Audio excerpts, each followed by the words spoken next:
Hey, good morning, everybody. This is Mr. Ainsworth, and we're going to get into a cool lesson on 74 here in MRWC. I am Mr. Ainsworth here at Great Oak High School, all right, in Temecula, California.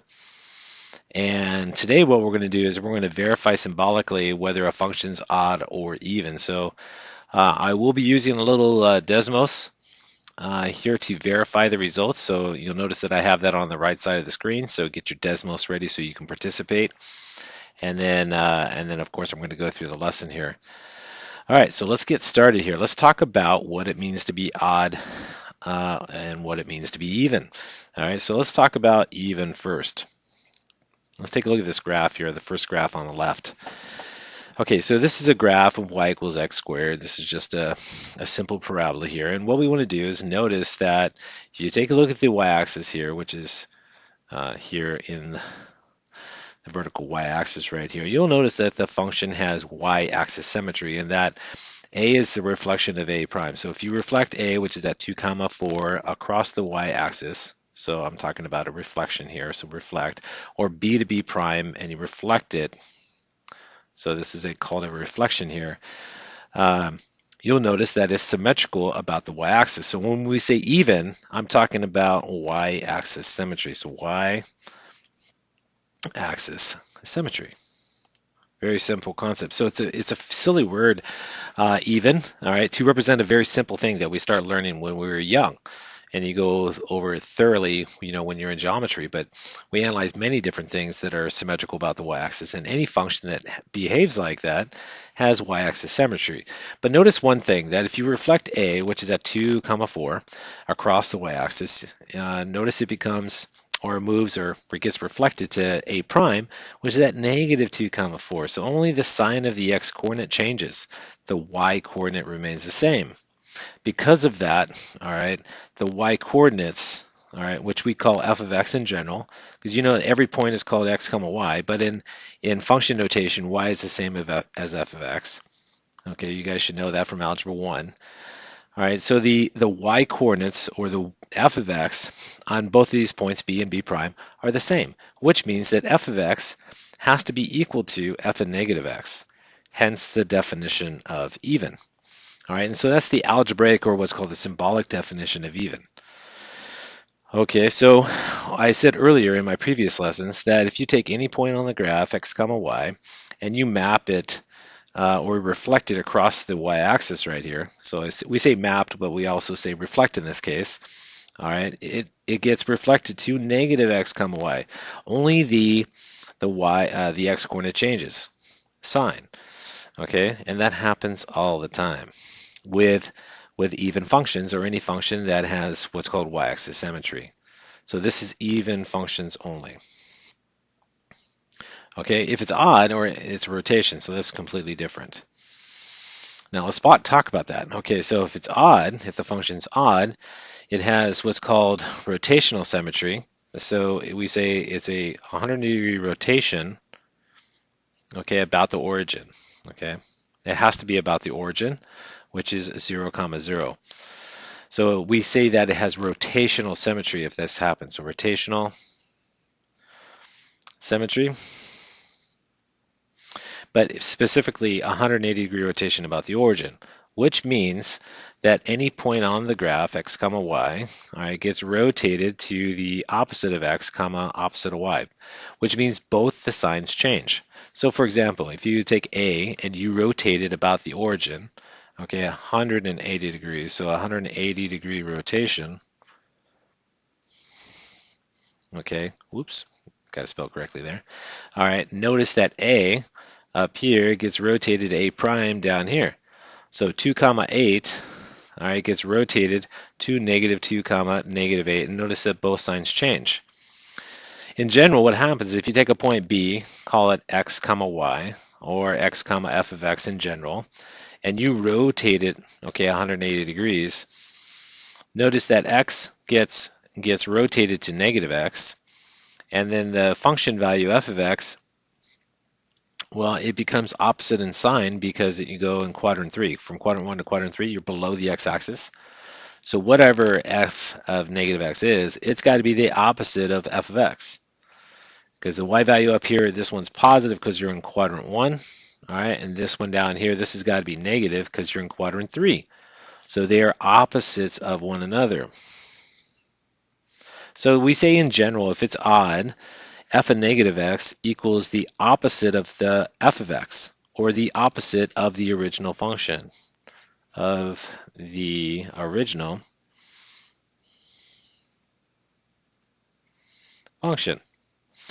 it takes some getting used to. So let's go ahead and get right into some examples, and I'll show you how to do it symbolically without using Desmos, and then we'll verify it afterwards with Desmos. Okay. So here we go. This is how you do it symbolically. The key concept here is to substitute negative x in for x and see if it results into the original function or the opposite of the original function. So f of x is the original function. Okay, and then right here, negative f of x just means the opposite of the original function.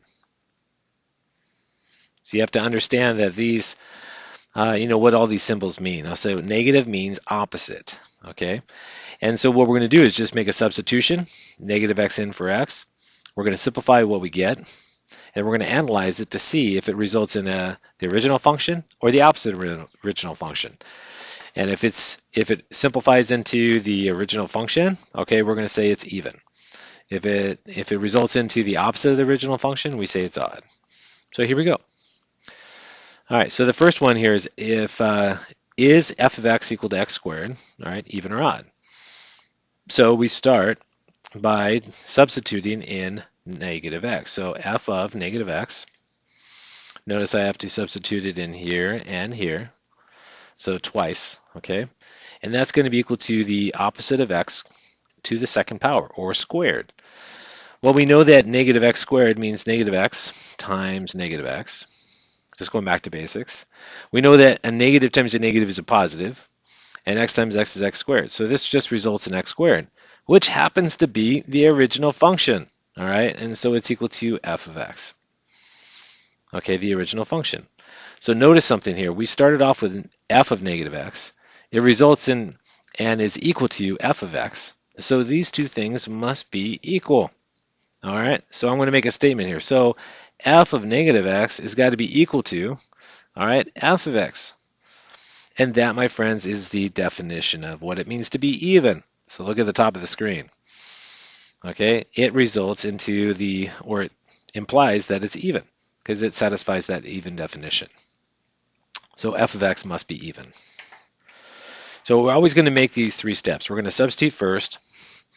We're going to simplify f of negative x, whatever that may be. This is the simplified part. Okay, so we substitute step 1, we simplify step 2, and then we analyze step 3. All right, and that's how it's done with whatever function's given.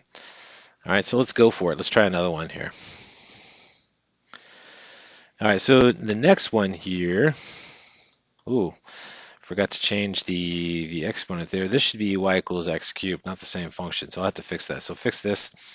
Okay, so let's change this. So y is equal to, not y, but what happened here? It should be f of x is equal to x cubed. Is this even or odd? Okay, so here we go again. So I substitute first. So I start off with f of negative x. I've got to cube it now. So I've got to take negative x to the third power now. Well, what does that mean? Well, it means if you cube something, you multiply it by itself 3 times, right? And then you want to simplify this. So we substitute, and now we simplify. All right, and so we get a negative times a negative, which is a positive. So these two terms right here become a positive, but a positive times a negative means that you have a negative. All right, so you multiply 3 negatives together, you get a negative value of something. And we know that x times x times x is just x cubed, right, by definition. And notice that this is the opposite of the original function. So we started off as the original function that I gave you in the beginning is x cubed. And I started off with I ended with the opposite of x cubed. So it's equal to the opposite of the original function. So notice what we have here. I started off with f of negative x. and I ended with the opposite of the original function. So I started off with f of negative x. It was equal to the opposite of the original function, and that, my friends, is the definition of odd function. Okay, up here at the top of the screen. Okay, and so this one must be odd. All right, so if you end up with the opposite of the original function, you always have an odd function. If you end up with the original function, you always have an even function. And if we can test that out too, by the way, when you look at x cubed, so let's look at x cubed. Right here, you'll notice that it's a rotation. Okay, it has that odd symmetry, or rotation around the, or 180-degree rotation around the origin. Okay, so if you take a point on the graph, let me see if I can adjust this a little bit. There we go. So this point right here, so 1, 1, comma 1, and you rotate it, it will go down here and negative 1, comma negative 1. Okay, it has odd symmetry.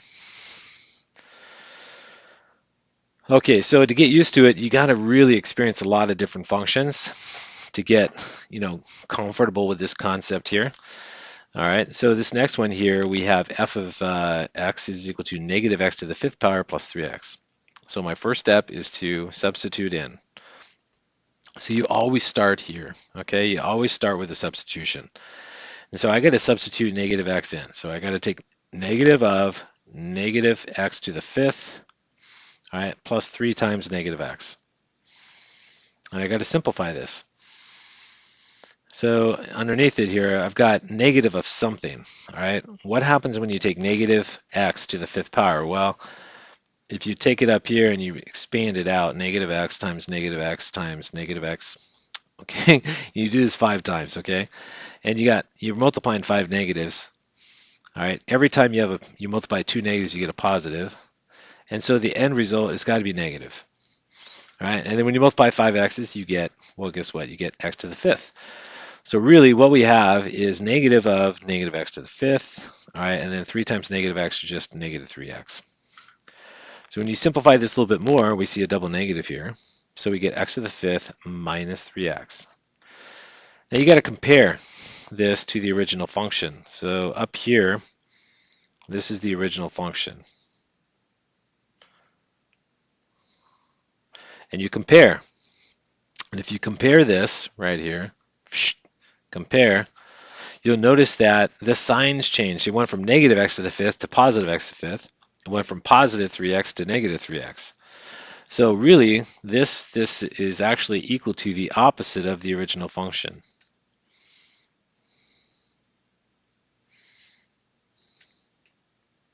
Or you can say opposite of f of x. Okay? And because of that, what that tells me is that, well, guess what? We started off with f of negative x. We ended up with negative f of x. And so what that tells me is that f of negative x is equal to the opposite of the original function, which tells me that it's got to be odd, because that is the definition of odd. Now, do you want to verify that? Let's do that. Okay, I'm going to just put this function in Desmos here. And notice what we have here. If you take a look at these 3 points, the relative max at 0.8, 2 comma, 2.1, excuse me. Notice that when you rotate that point 180 degrees about the origin, it gets rotated to negative 0.8, comma, negative 2.1. So this is definitely odd. Okay. So like I said, we verify with Desmos, but we don't need Desmos to confirm all this. All right, now let's take a look at some trig functions here. We're going to use Desmos to determine if it's even or odd. We actually did this in the last activity, so let's do it again. All right, and let's take a look at the cosine function here.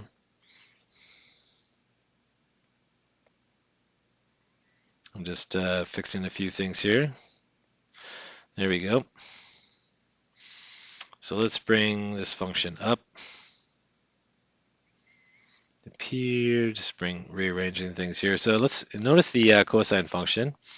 It's definitely even because it has y-axis symmetry. So pi halves comma 0 gets reflected across the y-axis to negative pi halves comma 0. So it's even.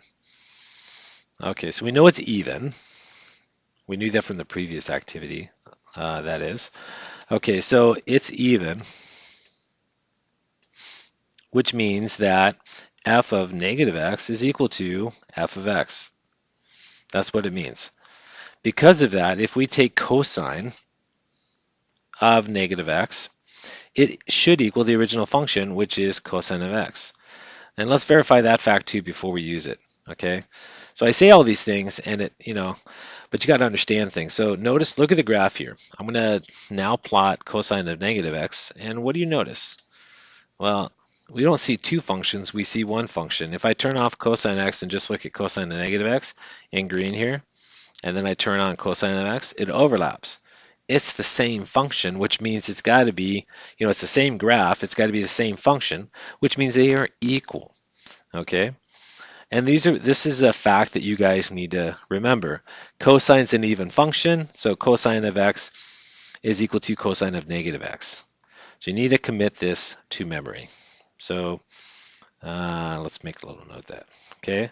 So memorize this because you're going to need it. You got to have some things in your mathematical toolbox. These are some of the things that you need to know. These are just basics. And you can't always rely upon Desmos. You have to learn it, using Desmos, and then, use that in the future. Like right now, we need to apply it. So it says, let's apply this fact about the cosine function. Okay, so let's do it. Is f of x equal to negative 5 cosine x odd or even? Well, it's a different function, right? So we got to analyze it. So we start off by saying, okay, I got a f of negative x is negative 5 times the cosine of negative x. You got to substitute first. Well, I know just because from above here that cosine of negative x equals cosine x. So this is equal to negative 5 cosine x, which happens to be the original function, f of x. And because of that, if you look here, these two things must be equal. So f of negative x is equal to the original function, which means it has to be even. Now to verify that, we just go to Desmos. Okay, there we go. And we turn off the previous two. And we got to actually type this one in. So y is equal to negative 5 cosine of x. So here we go. So notice what we have here. We have an even function. So notice that pi comma 5 gets reflected across the y-axis to negative pi comma 5. It's even. It has that y-axis symmetry. So it's definitely even. We didn't need Desmos to figure that out, but we use it to verify, okay? So even, once again, it has y-axis symmetry. That's what it means. Now, let's recall what we know about sine. And if you don't remember whether sine's even or odd, well, once again, you go to Desmos and you learn from the prior activity, because we actually did this in the previous activity in 73. So you just type in y equals sine. Let me add that in because I don't have it here. So I'm going to type in y equals the sine of x. Okay, so there we go. And you could see that this is odd because pi halves comma 1 gets rotated 180 degrees to negative pi halves comma negative 1, about the origin that is. Okay, so it's definitely odd. So because of that, watch what happens, okay? I know it's odd. Okay, this is an odd function, and because of that, that implies that f of negative x is equal to the opposite of the original function. That implies that sine of x, the sine of negative x, okay, is equal to the opposite of the original function, all right, which is negative sine x. So what we need to do is commit this to memory.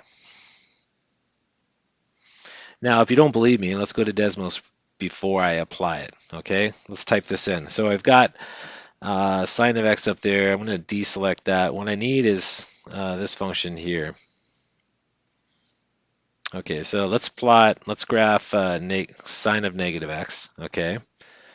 And then I'm going to plot negative sine x. And notice that you don't see two functions because they're overlapping. These are actually the same functions. And if they're the same functions, they must be equal. All right, so you verify this fact with Desmos. Okay, now let's apply it. So now that we know this, okay, We know this fact about sine. Now we can use it down here. Okay, so let's go for it. So is this function sine x over 2x even or odd? So once again, you start off by a substitution. So you substitute in negative x every single time, you guys. And you got to simplify sine of negative x divided by 2 times negative x. Now, if you look in the numerator, I see sine of negative x. But I just said earlier, if you look up top here, that sine of negative x equals negative sine x. Now, 2 times negative x is just negative 2x.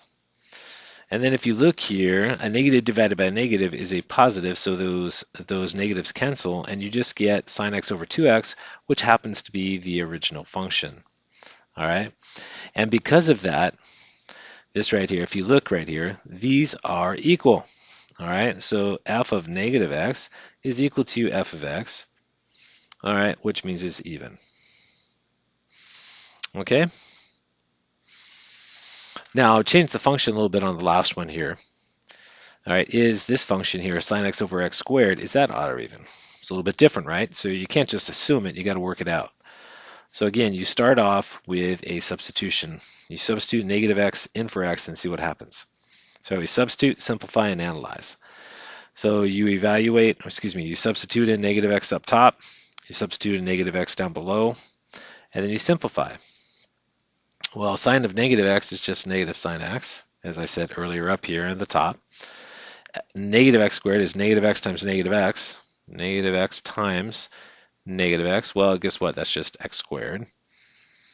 Okay, and notice here, I'm going to pull the negative out, just make a point. I get negative sine x divided by x squared. And if you compare that to the original function, which is right up here at the top, the original function, if you compare, all right, negative sine x over x squared is the opposite of the original function. So let's write that. So it's the opposite of the original function. And so what we have on this one is that these two things, okay, right here, must be equal, right? So f of negative x is equal to negative f of x, or the opposite of the original function, so therefore it must be odd. Okay, and you can verify that too. So let's verify both of these in Desmos. Okay, so let's go up here to the graph. Whoops, sorry. All right, and let's turn off the previous ones, and let's put in the new one. So number 5, let's do number 5 first. Okay, so notice that sine of 2x here.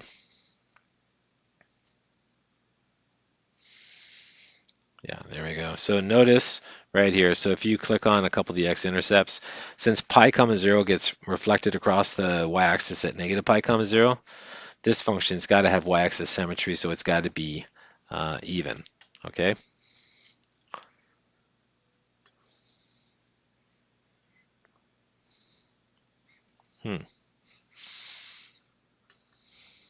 Hopefully everything's working okay.